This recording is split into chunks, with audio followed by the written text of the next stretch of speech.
అడగనిది అమ్మైనా అన్నం పెట్టదంట, అడగనిది దేవుడైనా వరమియ్యడంట, అడగనిది ఏదైనా మనది కాదంట.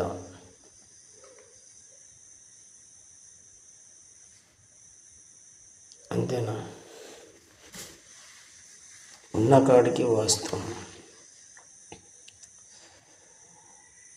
ఛానల్ పెట్టినప్పుడు ఛానలు అనేది 10 మందికి పనికొస్తుందా రాదా, ఛానల్లో ఏం పెడుతున్నారు, ఏం చెప్తున్నారు, ఈ ఛానల్ వల్ల మనకేమైనా ఉపయోగం ఉందా లేదా,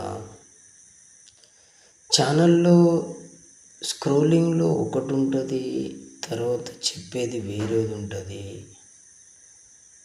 అని ఆలోచిస్తారు ఎవరైనా. తర్వాత ఇంకొకటి ఏంటంటే,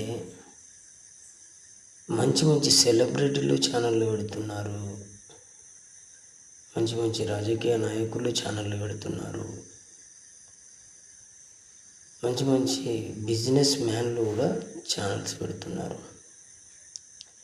ఒకప్పుడు ట్రెండ్ వేరు, ఇప్పటి ట్రెండ్ వేరు.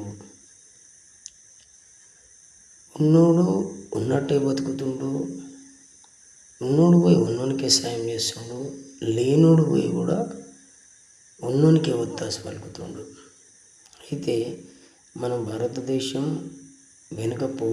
పడిపోవడానికి కారణం, మనం వెనుకబడిపోవడానికి కారణం, మన వెనక వచ్చే తరం వెనుకబడిపోవడానికి కారణం కూడా మనమే. ఎందుకంటే ఒక మంచిగా చదివేటోడు పాస్ అవుతాడు, వేరే కాలేజీలలో సీట్ వస్తుంది, వెళ్ళిపోతాడు.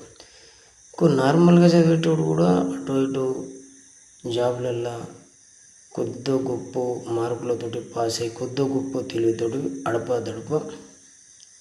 జీవితంలో లాగుతాడు. మూడోడు ఉంటాడు కదా, వాడితోటి ఇబ్బంది అవుతుంది. కాబట్టి ఆ మూడోడు ఏ పని చేస్తున్నా వీడు చేసేది కరెక్ట్ ఉందా లేదా అని మనం సపోర్ట్ చేయాలి. మన సమాజం అనేది ఛానల్ పెట్టిన వాళ్ళను కూడా కొద్దో గొప్ప ఎంకరేజ్ చేయండి. సార్లు, మేడంలు దయచేసి ఎవరైనా సబ్స్క్రైబ్ చేయండి. ఎందుకంటే ఎవరి పరిస్థితులు ఎట్లుంటుందో తెలియదు కాబట్టి కొంచెం సపోర్ట్ చేసినట్టు ఉంటుంది. సబ్స్క్రైబ్ చేసుకోవడం వల్ల కూడా వాళ్ళు కూడా బాగుపడతారు, పేరు ఉంటుంది, మీ పేరు ఉంటుంది, అందరూ